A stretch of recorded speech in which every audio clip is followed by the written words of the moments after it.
Kamala Harris absolutely humiliates herself after getting asked one simple question by Rachel Maddow. Folks, I think you're going to like this. Look, drunk Auntie Kamala is back, all right? She is, I don't want to say better than ever because she's not, but, you know, she just kind of is, all right? She is an entertainer. Maybe not by choice, or maybe not on purpose, but an entertainer nonetheless. So we're going to get right into it. It's going to be fun, but first do me a huge favor by liking our video and sharing it around. That way we can keep bringing y'all this great, hard-hitting content. As always, Patriots, I'm your host, Darian, and this is Resist the Mainstream. If his reaction to that, since this part of the book has come out, if you've had any reflection on that, or I guess I'd ask you to just elaborate on that a little bit. It's hard to hear. Yeah. With you running as, you know, you're the first woman elected vice president. You're a black woman and a South Asian woman elected to that high office, very nearly elected president. To say that he couldn't be on the ticket effectively because he was gay is hard to hear. No. That's not what I said. That he couldn't be on the ticket because he is gay. Uh-oh. My point, as I write in the book, is that I was clear that in 107 days, in one of the most hotly contested elections for president of the United States, against someone like Donald Trump, who knows no floor, to be a black woman running for president of the United States and as a vice presidential running mate, a gay man, with the stakes being so high, it made me very sad, but I also realized it would be a real risk. No matter how, you know, I've been an advocate and an ally of the LGBT community my entire life. So it wasn't about any prejudice on my part, but that we had such a short period of time, and the stakes were so high. I think Pete is a phenomenal public servant. And I think America is and would be ready for that. But when I had to make that decision with 2 weeks to go, you know, and she talks out of both sides of her mouth. Clearly she doesn't think that because she just said it's too big of a risk, 5 seconds prior? I do have to add, though, I hope America is never ready for something like that, as Kamala Harris so patronizingly puts it. Okay? I don't think a man who lives the lifestyle that Pete Buttigieg is should be in any kind of large American office. Sorry, call me whatever you want. I just don't. He lives a very disgusting lifestyle, all right? Pete, with his gay male partner, actually went and bought a baby. That is evil, all right? That is an evil thing to do, whether or not he himself realizes that. He is very knowingly and forcibly taking a baby boy away from his biological father and mother, or maybe there's a surrogate, I don't know, at the very least his mother, and having him raised in a lifestyle with two men, you know, loving each other. Okay, that's not a good thing for any child, and statistics bear this out. Okay, it just is what it is. A loving mother and a loving father is the best situation a child can get in terms of traditional parenting. It's just the truth. Don't get mad at me. These are just the facts of life and God. You know, and maybe I was being too cautious. You know, I'll let our friends, we should all talk about that. Maybe I was. But that's the decision I made. And I, as with everything else in the book, I'm being very candid about that. Yeah.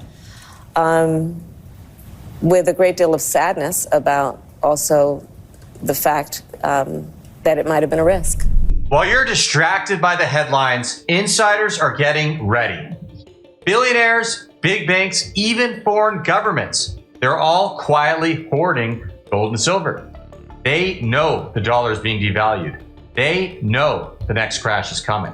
So ask yourselves, why don't you own what they're buying? Why don't you have even a fraction of your wealth in real physical assets like gold and silver? While they prepare, the average American is left in the dark. But you don't have to be. Noble Gold Investments makes it simple to protect yourself with the same investment-grade gold and silver that the elites are stockpiling. Real assets you can hold in your hand or keep safe in your retirement account. don't wait until the headlines confirm what's already happening behind closed doors. You can either watch the next crisis unfold or follow the moves of the ones pulling the strings. Visit noblegoldinvestments.com today. That's noblegoldinvestments.com. Follow the money. It always tells the truth.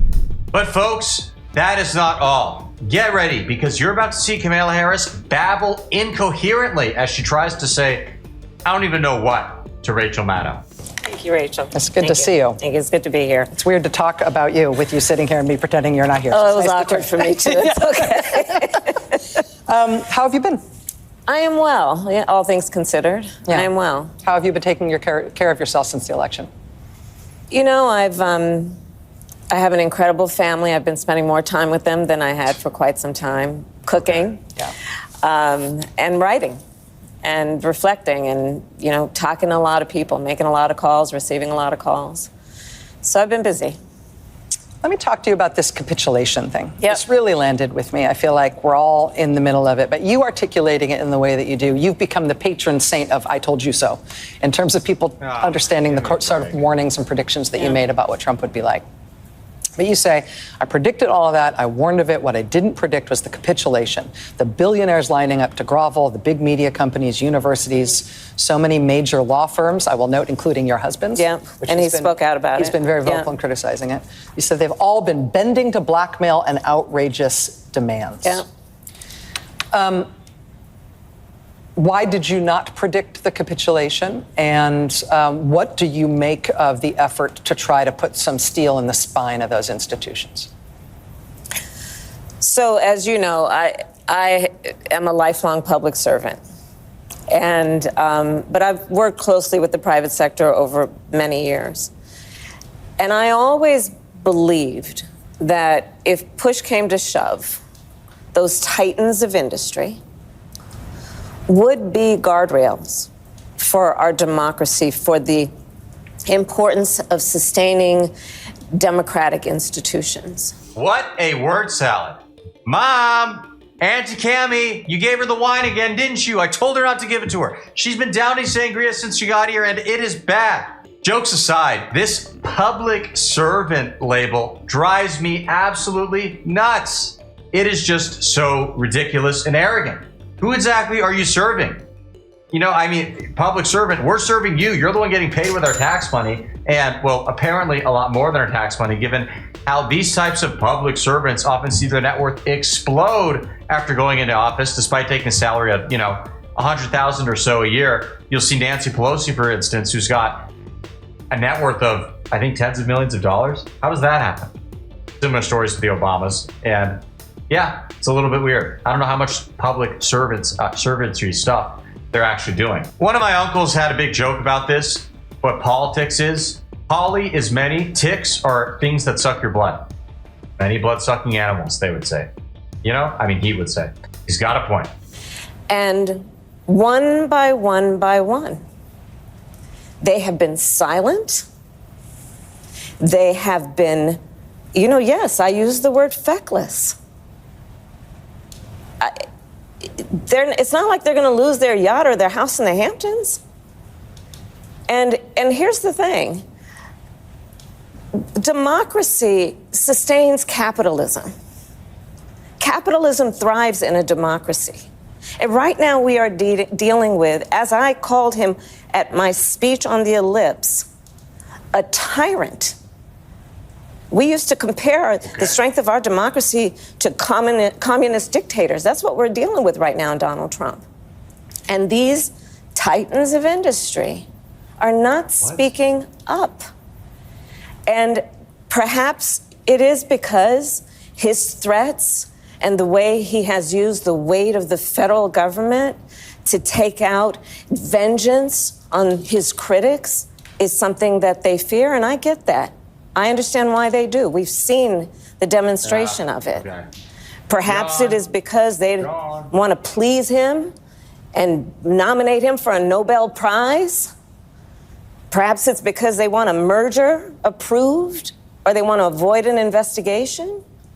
But at some point, they've got to stand up for the sake of the people who rely on all of these institutions For the sake of democracy. to have integrity and to, at some point, be the guardrails against a tyrant who is using the federal government to execute his whim and fancy because of a fragile ego. I have a new game. Take a shot every time Kamala says guardrails. Maybe a half shot every time she says democracy. You will be slammed before you even get through, I don't know, 2 minutes of the interview. Also, you can't make this up. Did you catch what Kamala said earlier? It's hard to because there's so much nonsense, but she did very clearly state that Trump is using the government to go after his opponents, you know, political opponents. And, I mean, really? Do I need to go and rehash the Joe Biden administration, which you were a part of, by the way, and how they were actively weaponizing the government against their political opponents? Hello? You tried to sentence Trump to prison for the rest of his life, and you made him a felon? Are you kidding me right now? I mean...